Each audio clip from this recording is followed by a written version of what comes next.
All right, so we're diving into deepfake. Okay. This screenplay you've brought, and I'm Yeah. already intrigued by the premise. A Right. detective Huh? who prefers Polaroids and notebooks suddenly thrown into a world of deepfakes and AI. Wow. It's like Yeah. classic noir meets Black Mirror. Exactly. And that clash between the analog and digital worlds is central to the story. Yeah. It explores how technology impacts not just our lives, Right.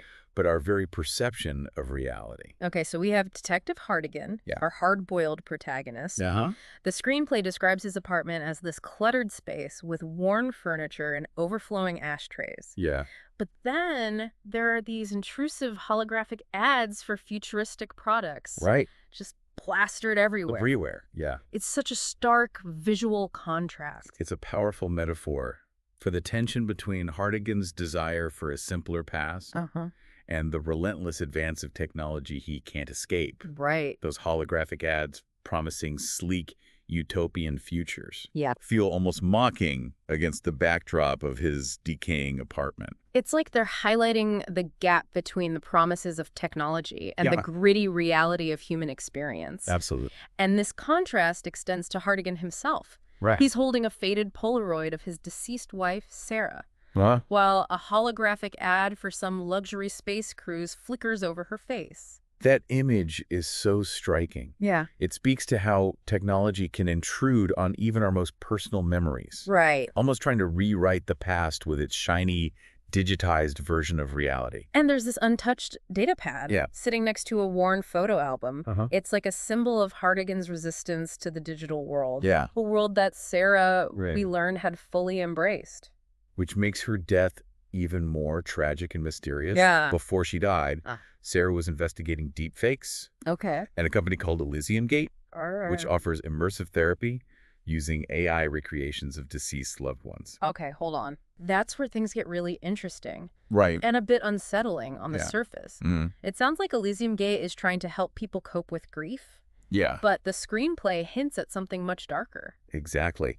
Elysium Gate raises some serious ethical questions. Right. Is it truly healing grief or exploiting it? Yeah. Is using technology to recreate loved ones a way to find closure Uh-huh. or a dangerous form of denial? Right. Sarah clearly had her suspicions. Okay.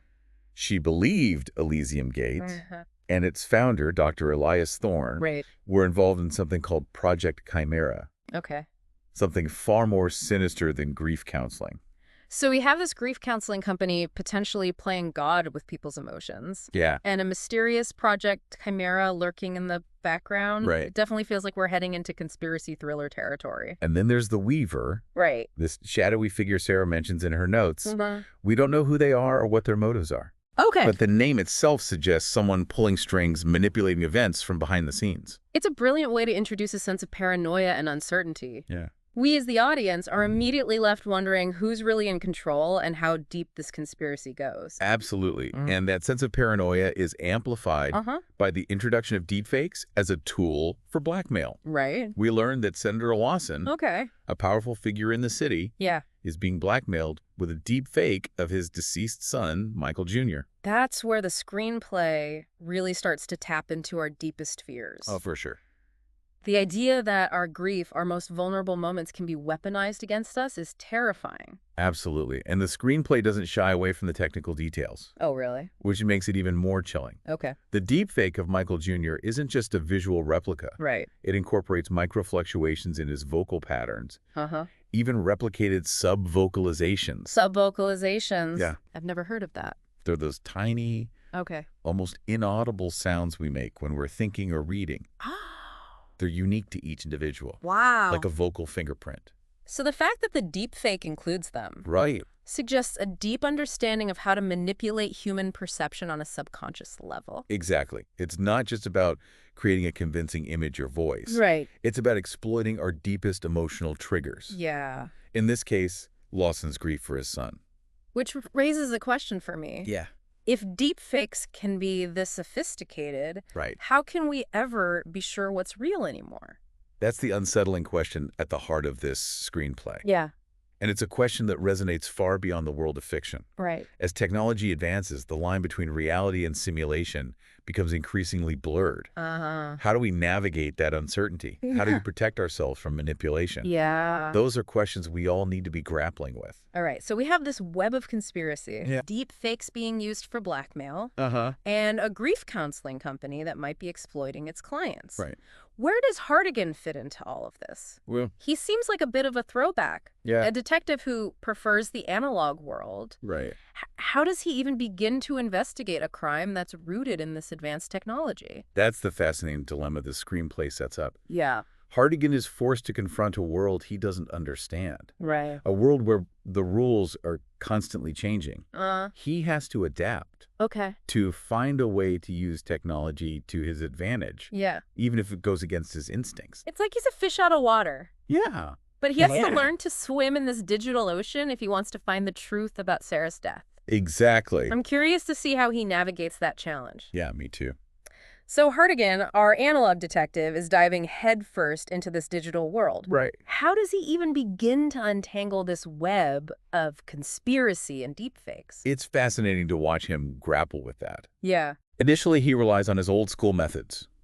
Okay. Pounding the pavement, interviewing witnesses, digging through physical evidence. He visits the police database. Right. Pores over Sarah's research, trying to connect the dots between Lawson's blackmail, Yeah. Elysium Gate, and this elusive Weaver. But he must realize pretty quickly that traditional detective work isn't enough. Exactly. He's forced to confront his own technological limitations. Right. There's a scene where he's looking at Sarah's notes on her data pad, completely lost. Oh, wow. And he mutters something about not understanding technology since trying to program his VCR. Yeah. It's a humorous moment, but it also highlights the very real challenge he's facing. He needs someone who speaks that digital language. Right. Enter Chen. Yes. His tech-savvy partner. Chen becomes his guide to this new world. Yeah.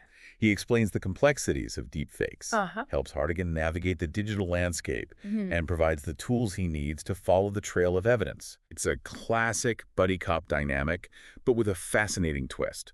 It's a nice way to show that even in this increasingly digital world, human connection and collaboration are still crucial. Absolutely. But their investigation takes a risky turn when they decide to go undercover at Elysium Gate, posing as grieving clients. That's where the ethical lines start to get really blurry. Right. They're using deception, exploiting people's grief to get closer to Thorne. Yeah. Hartigan struggles with this, Okay. arguing that it's wrong to manipulate vulnerable people even for a good cause. It's a classic moral dilemma. Do the ends justify the means? Yeah. But I can see why they feel it's necessary. They're up against a powerful adversary, someone who seems to be operating with impunity. And the deeper they go, the more disturbing Thorne's operation becomes. Really? They discover that he's not just offering therapy. Yeah. He's observing and recording his clients' interactions with those AI recreations. That's creepy. It is. He's collecting data on their emotional responses, analyzing their grief, like a scientist studying lab rats. That's chilling. It is. It turns the whole concept of grief counseling into something sinister. Yeah. Almost predatory. It makes you question Thorne's motives. Yeah. Is he really trying to help people, or is he exploiting their vulnerability for some other purpose? Right. And what is that purpose? Right. The screenplay keeps hinting at something bigger, Okay. something beyond blackmail and corporate greed. Right. That sense of mystery and unease keeps building. Yeah. And then Chen stumbles upon the Cerberus protocol. What exactly is that? Think of it as a digital dead man switch. Oh, okay. If Thorne's biometric signature is deactivated, if something happens to him, Right. this protocol wipes all data from his servers, erasing any evidence of his activities. So he's prepared to destroy everything rather than face accountability. It seems that way. That's a pretty drastic measure. What does it tell us about him? It suggests he's aware of the potential consequences of his actions, and he's willing to go to extreme lengths to protect himself. Yeah. It also raises the stakes for Hartigan and Chen. Right. They need to get that data before it's too late. But they're trapped, right? They are. Thorne discovers their true identities and locks down the building. It's a tense moment. Yeah. They're surrounded by Thorne's security team, their escape route blocked. But this is where we see Hartigan's resourcefulness and ingenuity come into play. He uses his old-school skills to outwit Thorne's high-tech security measures. Remember that magnetic explosive device Chen gave him? Yeah. He uses it to blow open a locked door, Okay. creating a diversion and giving them a chance to escape. So it's a blend of analog and digital tactics. It is. That's a satisfying moment. It is. It shows that even in this technologically advanced world, there's still a place for old-fashioned ingenuity. Absolutely. And it's a reminder that technology is just a tool. Yep. It can be used for good or evil, depending on the intentions of the user. But their escape is just the beginning of a whole new set of challenges. Right. They're fugitives now, Yeah. framed by Thorne for crimes they didn't commit.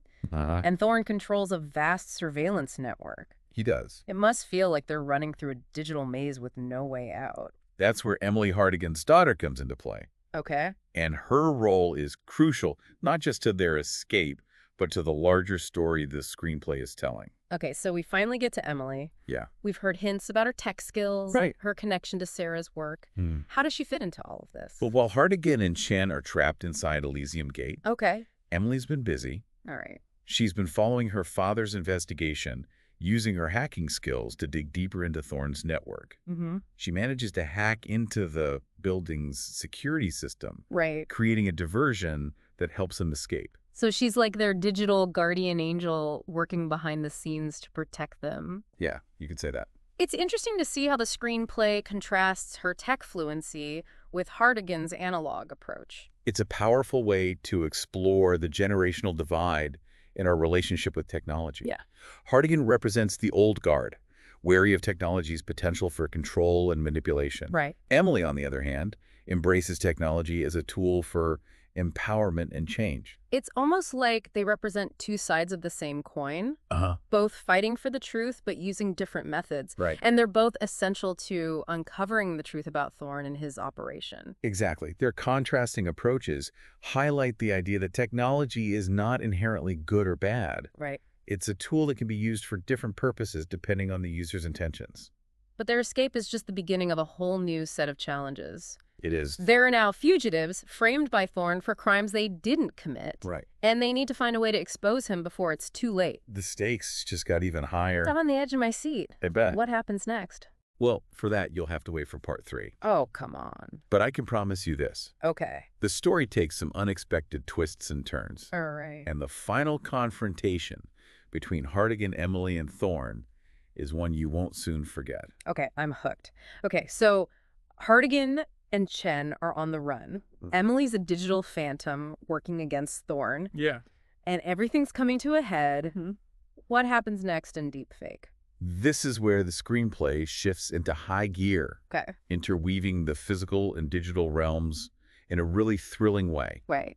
Hartigan, driven by a desperate need for justice, Uh-huh. and the information Emily has uncovered, Right. decides to confront Thorne directly at his hidden server farm. Wow, talk about walking into the lion's den. I know, right? But wouldn't Thorne be expecting this? Well, He knows Hartigan's investigating him. he does, but remember, Okay. he underestimates Hartigan. Right. He sees him as a relic of the past, a Uh-huh. man out of his depth in this digital world. What he fails to grasp is the depth of Hartigan's grief, Right. his rage, and his unwavering determination to expose the truth.